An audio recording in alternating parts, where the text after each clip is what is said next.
생활 속 법률 히어로 이승우 변호사의 사건 파일.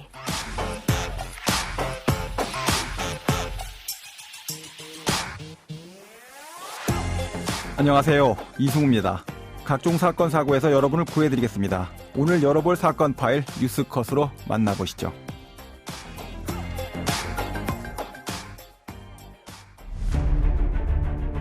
이민청 설립 검토를 포함하여 이민 정책을 수준 높게 추진해 나갈 체제를 갖춰 나갑시다. 사건 파일 오늘 주제는 이민 정책의 변화입니다. 우리 삶의 터전에 무리와 피부색, 언어가 다른 사람들이 와서 삶의 터를 잡고 같이 생활하게 되는 것, 어떻게 생각하고 있으십니까? 그리고 어디까지 수용할 수 있다고 생각하고 계십니까? 이 문제에 대해서 어떤 변화가 앞으로 생길 것인지 법무법인 법승 김정웅 변호사와 함께 알아보도록 하겠습니다. 안녕하세요, 변호사님. 네, 안녕하십니까. 변호사 김정웅입니다. 네. 한동훈 신임 법무부 장관이 취임하면서 이민청 설립을 검토하겠다라고 일성을 밝혔습니다. 이민 정책에 대한 관심이 이제 많이 올라가고 있는데요. 지금까지의 이민 정책 어떠한 문제들이 있었습니까? 네, 지금까지의 외국인 체류 정책은 인적 자본의 확충, 즉 노동시간의 수요 고려에 중점을 둔 정책이었다고 할 수 있겠습니다. 네. 그런데 신임 법무부 장관께서 취임사에서 수준 높은 이민체계의 수립이라는 목표를 제시하고 이민청 설립을 시사하셨습니다. 예, 아무래도 이제 이민이라는 단어가 출입국이라는 단어에 비해서 장기 체류 중심의 정주 안정성 이거를 제고하겠다라는 의지 표명이다라고 예, 느껴지기도 하는데요. 그렇습니다. 자, 그럼 오늘 이민법 관련된 출입국 관리법 관련된 사건을 한번 가지고 오셨는데 어떤 사건인지 한번 볼까요? 예, 이번에 가져온 사건은 외국인 유학생인 피고인이 2019년경 어학연수 과정을 통하여 인천대학교 글로벌 어학원에 어학연수생 비자로 대한민국에 입국한 사건입니다. 네. 인천대학교 어학원에서 장학금을 받았으면 물론 100% 개근상장도 받았습니다. 네네. 피고인은 2020년 9월 1일 경희대학교 호텔관광학부에 합격도 했습니다. 그리고 한국어 능력시험 5급을 취득하였고 예. 학교에서 열심히 공부하여 2학기에는 180만 원 가량의 장학금을 받기도 하였습니다. 예, 변호사님 말씀을 들어보면 상당히 그 학생이 한국어와 한국 문화를 사랑하고 또 학교 생활도 굉장히 성실하게 했던 그런 학생으로 들리는데요. 어떤 문제가 있었습니까? 네, 우선 그 외국인이 한국에 유학 오기 위해서는 일정 규모 이상 사건에서는 미화 9,000달러 정도의 은행 잔고 증명서가 필요합니다. 아, 네. 그런데 외국인 유학 업체에서는 피고인을 포함한 유학생들을 한국에 입국시키는 과정에서 예. 피고인과 피고인의 부모에게 필수 서류 중 하나인 은행 잔고 증명서를 제출하지 않아도 된다고 설명하였고 예. 그 후 정작 서류가 제출할 것이 필요해 버리니까 유학원에서 임의로 이 서류를 위조해서 처리해 버렸던 것입니다. 네. 자, 그러면 이 내용 관련해서 수사기관과 법원에서는 어떠한 처벌을 했습니까?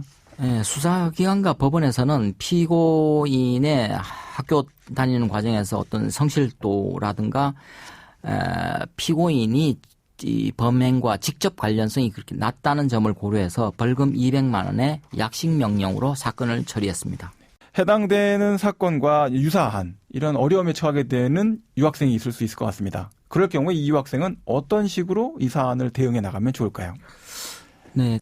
일단 이와 같은 법률 문제가 발생한 경우에는 네네. 스스로 해결하거나 아니면 주변에 모르는 사람한테 물어서 이 사건을 해결하려고 애쓰지 마시고 간단하게라도 전문적으로 상담할 수 있는 변호사님들을 찾아가서 상담하신 후에 일을 처리하시면 될 것 같습니다. 사건 내용을 보면은 약식 명령도 사실은 안 받아도 될 수 있지 않나 네, 이런 그렇습니다. 생각이 드는 사건인데 만약에 처음에 찾아와서 이 형사사건 자체에 대해서 어떻게 처리하면 좋겠냐라고 상의했다면 200만 원의 벌금 처벌받는 이런 문제 자체가 발생하지 않을 수도 있었겠네요. 네, 그렇습니다.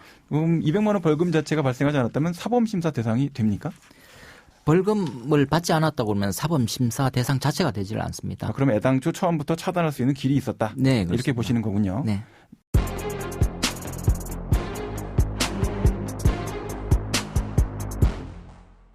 자, 이와 같은 이 출입국 관련 사건에서 포인트는 어떤 것이다라고 보십니까? 네, 문제는 그 다음입니다. 출입국관리법 제46조에는 강제퇴거 명령을 발령할 수 있는 사유 중 어느 하나에 해당된다고 심되는 외국인에 대해서는 출입국 사범심사 절차라는 것이 있습니다. 문제는 이 심사 기준이 공개되지 않고 있다는 것입니다. 출입국 심사 기준은 체류 외국인의 준법을 유도하기 위해서라면 공개하는 것이 타당하고 악용 가능성 때문에 전면 공개가 어렵다고 한다면 그 주요 내용만이라도 발췌해서 공개하여야 한다는 것이 중론이랄 것입니다. 나를 지켜주는, 나를 도와주는 법 이야기. 이승우 변호사의 사건 파일.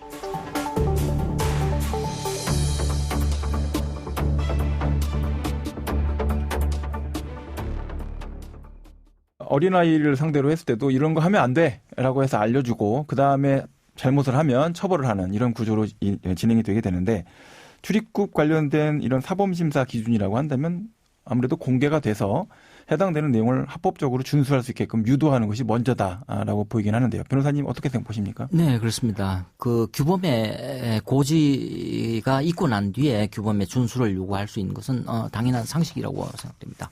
네, 그러면 오늘 사건에 담긴 법 이야기를 한 줄로 정리해드리고 실제 법적 대응과 자문 이어가 보도록 하겠습니다.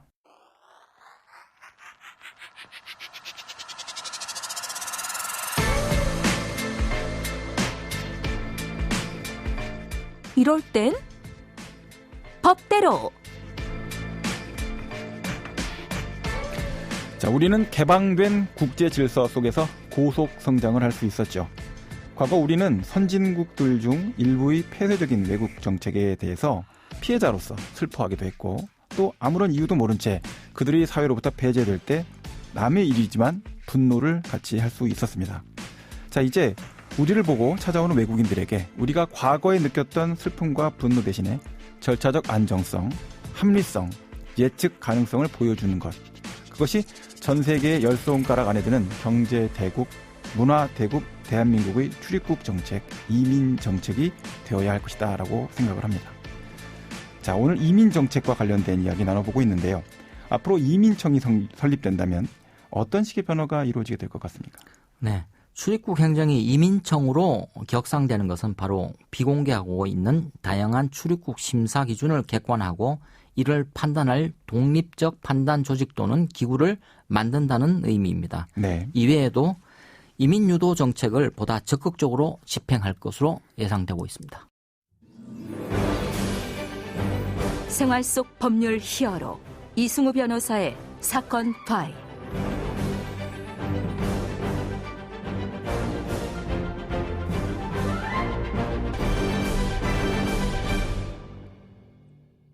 단어 자체가 좀 그런 뉘앙스를 갖고 있는데요. 출입국, 이거면 금방 왔다가 단기 체류하고 떠나는 사람, 이것을 이제 관리한다 이런 관점으로 들리고, 이민 이렇게 된다면 사람들이 들어와서 장기 체류하거나 정주한다라는 단어를 포함하고 있는 것으로 느껴집니다. 자, 변호사님 오늘 말씀 고맙고요. 지금까지 김정웅 변호사와 함께했습니다. 네, 감사합니다. 자, 생활 속 법률 히어로 이승우 변호사였습니다. 내일도 사건에서 여러분들을 구해드릴 사건 파일 함께 열겠습니다. 좋은 하루 되세요.